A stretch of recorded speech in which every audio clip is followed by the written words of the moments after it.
The inspiring rags to riches story of Jan Koum, from poverty to WhatsApp billionaire. Imagine a boy growing up in a small village in Ukraine, living in a house without hot water, with an unreliable power supply, and a constant fear of poverty. Now imagine that same boy, years later, standing in front of a giant glass building in Silicon Valley, about to sell his startup for $19 billion, one of the biggest tech acquisitions in history. That boy's name is Jan Koum, the co-founder of WhatsApp. And his journey from poverty to becoming one of the world's wealthiest entrepreneurs is not just inspiring. It's a masterclass in resilience, hard work, and belief in one's vision. Chapter 1. Humble beginnings in Ukraine. Jan Koum was born on February 24, 1976, in a small village outside Kiev, Ukraine, which was then part of the Soviet Union. Life there was extremely tough.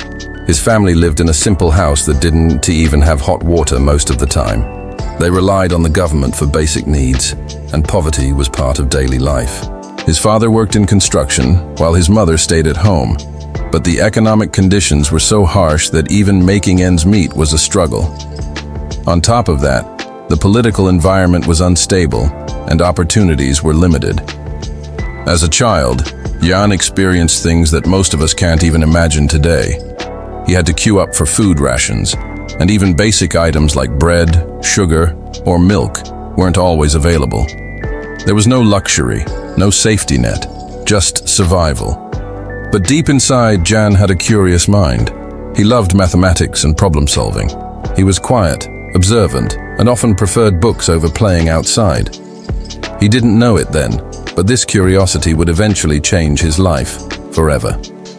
Chapter 2. A new life in America, but not the dream. When Jan was 16, his mother made a life-changing decision.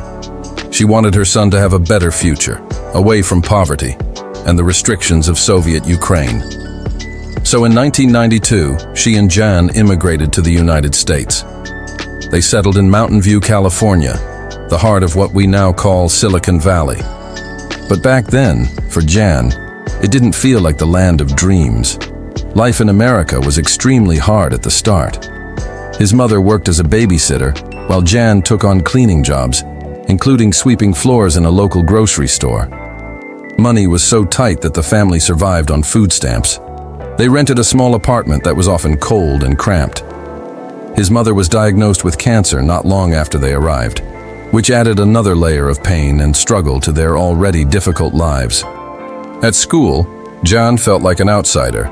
He didn't speak English well, and he was teased for his accent and his background. But instead of breaking him, these challenges made him tougher. Chapter 3. Discovering computers and programming. Despite the struggles, Jan was drawn to technology. He discovered a second-hand manual about computer networking from a used bookstore, and he began teaching himself how computers worked. He didn't have a fancy computer at home, so he practiced by using old second-hand machines. Jan became obsessed with understanding networks, security, and communication systems.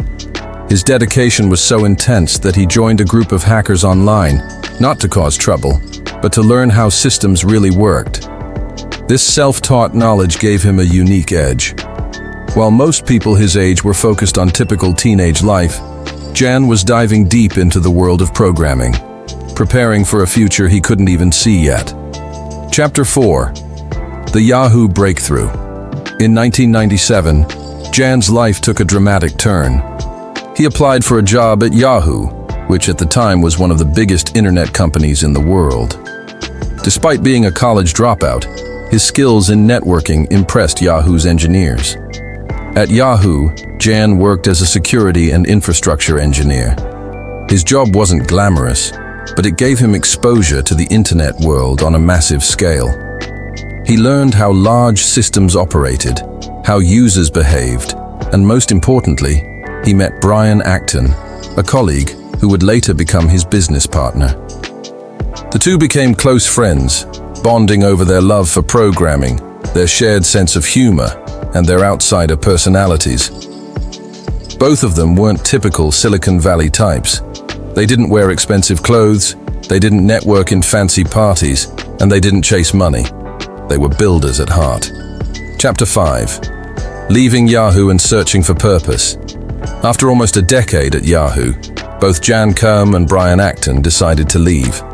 They felt burnt out and uninspired. For a while, they applied to work at Facebook, but ironically, both were rejected. At this point, Jan was jobless, wandering and thinking about what to do next. He wasn't rich, he wasn't famous. He was just another engineer in Silicon Valley trying to figure out his next step. But then, something unexpected happened. Chapter 6. The birth of WhatsApp. Jan bought his first iPhone. He quickly realized that apps were going to change the world. People were spending more and more time on their smartphones, and communication was at the center of it all. Jan himself faced a very personal problem.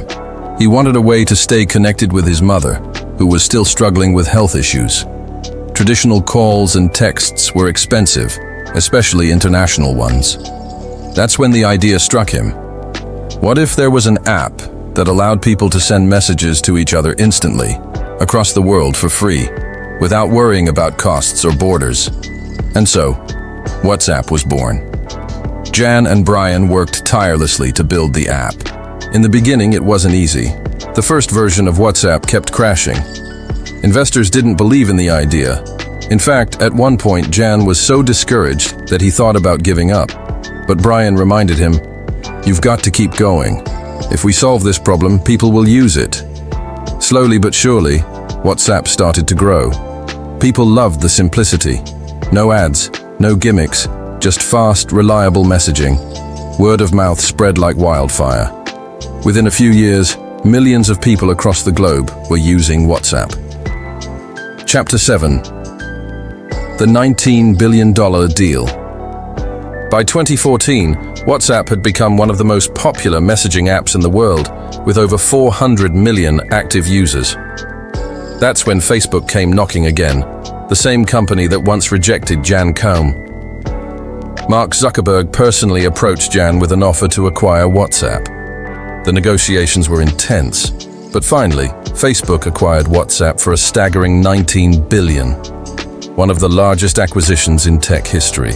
Here's the most poetic part.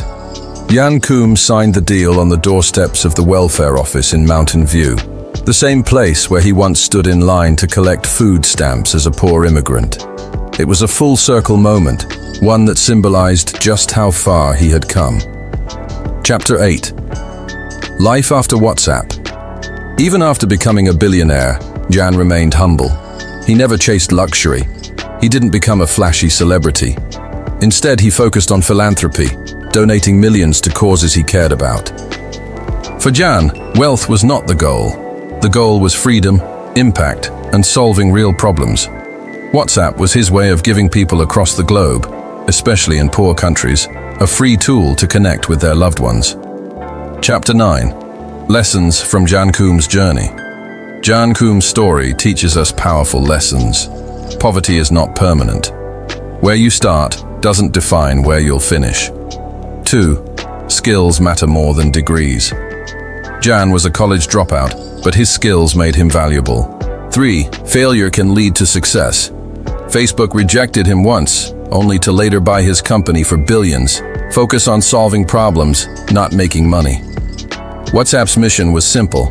No ads, no gimmicks, just connection. Stay humble. Even after billions, Jan never forgot his roots. From a cold apartment in Ukraine to the billion-dollar boardrooms of Silicon Valley, Jan Koum's life is proof that no matter how tough your circumstances are, if you have determination, skills, and resilience, you can change your destiny. So the next time life throws obstacles your way, remember the boy who once relied on food stamps, but went on to build an app used by billions of people worldwide. His name is Jan Koum, and his story reminds us all that greatness often comes from the humblest beginnings.